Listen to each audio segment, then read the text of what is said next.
Raden Wijaya diminta menjalani tapa brata selama 40 hari di Sendang Suruh.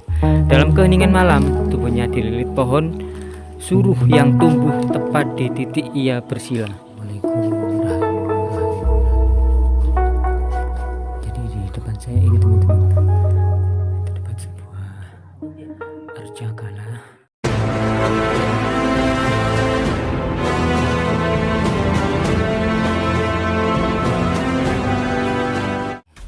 Jadi setelah perjalanan yang cukup melelahkan, terus penuh rintangan ya, kita akhirnya sudah sampai ke dalam gua ini. Yang lokasinya berada di tengah-tengah hutan pegunungan Jawa Timur teman-teman.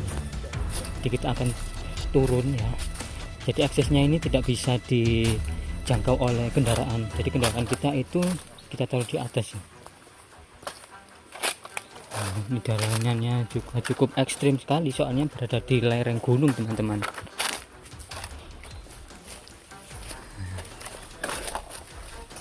Jadi seperti ini ya pemandangan sekitar dari gua ini. Menurut cerita gua ini tuh dinamakan dengan Goa Angges Wesi ya. Dan hampir jarang ada orang yang kesini teman-teman. Soalnya apa? Aksesnya sulit, terus jauh juga dari pemukiman penduduk. Jadi berada di tengah-tengah hutan. Aduh, begini ya pemandangan sekitar kita. Coba kita kasih lihat ke teman-teman warisan gunung. Jadi penuh dibuat bertapa oleh orang sakti Mandraguna. Dan juga ada seseorang ya yang tinggal di sini teman-teman, menjaga gua ini. Nah, kita sudah berada di lokasinya teman-teman ya. Di atas sana itu ada sebuah tebing yang cukup tinggi teman-teman. Dan di bawahnya itulah goanya. Di sini ada gubuk reot. Jadi hampir kita tuh perjalanan sudah hampir 2 jam ya untuk melalui ini. Di tempat ini itu jauh dari hiruk pikuk kota, namun justru disinilah sebuah kisah besar Nusantara bermula. Namanya Gua Angges Wesi, gua yang dipenuhi aura mistis, sejarah kuno dan legenda spiritual. Bagi warga sekitar ya teman-teman, gua ini itu bukan sekedar tempat, tapi jejak leluhur yang pernah menentukan arah bangsa. Nama Angges Wesi berasal dari kata angga yang berarti badan, dan wesi berarti besi atau hitam. Ada juga versi lain yang menyebut sadira, yakni pribadi. Ini semua merujuk pada kekuatan spiritual tubuh dan jiwa yang ditempa di tempat ini. Dalam babat Tanah Jawi disebutkan bahwa tempat ini dulu berada dalam wilayah Raja Giling Wesi yang bergelar Watu Gunung. Disinilah dewa pemelihara alam raya Batara Wisnu dikisahkan pernah bertapa. Namun kisah yang paling terkenal adalah tentang Raden Wijaya, yaitu pendiri dari Majapahit. Sebelum berdirinya kerajaan besar itu, ia tak langsung mengangkat senjata, melainkan menyepi, bertapa, mencari ilham di kaki Gunung Mojo, yaitu berada di Gua Angges Wesi ini teman-teman. Jadi letak lokasinya ini ya berada tepat di tengah-tengah area hutan ya. Jadi menurut cerita ya teman-teman, Raden Wijaya diminta menjalani tapa brata selama 40 hari di Sendang Suruh. Dalam keheningan malam, tubuhnya dililit pohon suruh yang tumbuh tepat di titik ia bersila. Tanda alam, hari ke-40 menjadi titik balik. Ia mendapatkan ilham, wahyu batin bahwa perjalanan berikutnya harus berlanjut di Gua Angges Wesi. Dan di dalam gua itulah Raden Wijaya menerima pencerahan, bukan sekedar mimpi, tapi gagasan besar untuk membangun sebuah kerajaan baru di alas Trik, sebuah negeri yang kelak akan mengguncang sejarah Asia Tenggara, Majapahit.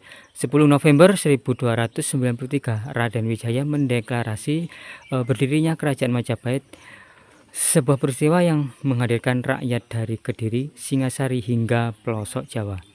Tapi secara besar itu bermula dari sebuah keheningan dari tapak kaki seorang lelaki. Iya.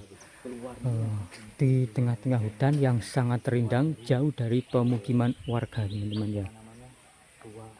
Dan di dalamnya gua ini ya, penuh dengan cahaya dari dalam jiwa, dan gua itu masih ada di tengah hutan Jabung, menunggu mereka yang ingin memahami bahwa kekuatan sejati lahir dari sunyi. Dan coba kita akan masuk ke dalam gua Angges Wesi ini, teman-teman ya. Nah, jadi letak lokasi gua ini ya teman-teman, itu berada di tengah-tengah hutan ya. Dan coba kita akan masuk ke dalam lorong ini ya. Soalnya saya tadi itu sempat menjumpai ada sebuah arca ya teman-teman di dalamnya. Dan di sini ada batu ya, seperti bertuliskan lafaz la ilaha illallah ya.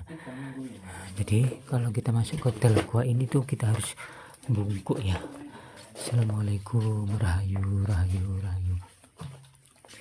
Jadi di depan saya ini teman-teman, terdapat sebuah arca kala. Kata ini arca bentuk apa ya teman-teman? Dan ada arca yang membawa sebuah gitar ya. Terus di sini seperti ada sebuah mahkota teman-teman ya. Ada batu-batuan kuno ya juga. Terus sesajen dari tempat ini tuh mungkin sempat dibuat ritual ataupun dibuat bertapa ya teman-teman. Ada bekas sesaji, dupa,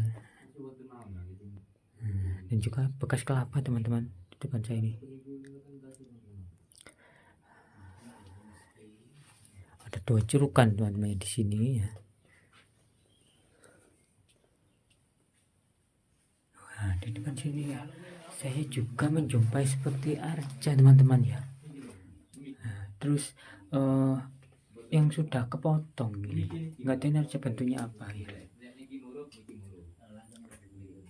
Jadi sangat sakral sekali ya.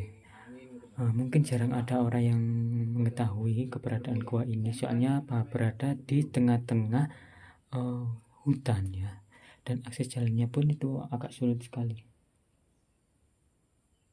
seperti ini. Ada sebuah arca kala teman-teman ya.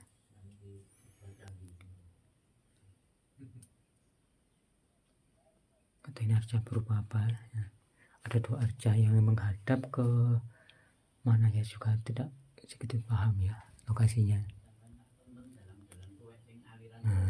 Batunya ini juga warna hitam, jadi tidak segitu tinggi, cuman cukup lebar ya.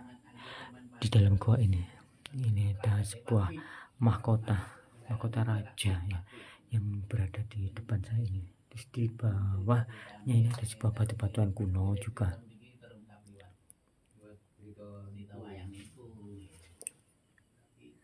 Seperti ini ya. Oke, kita akan keluar sebentar ya untuk mereview di area luar sekitar gua ini teman-teman.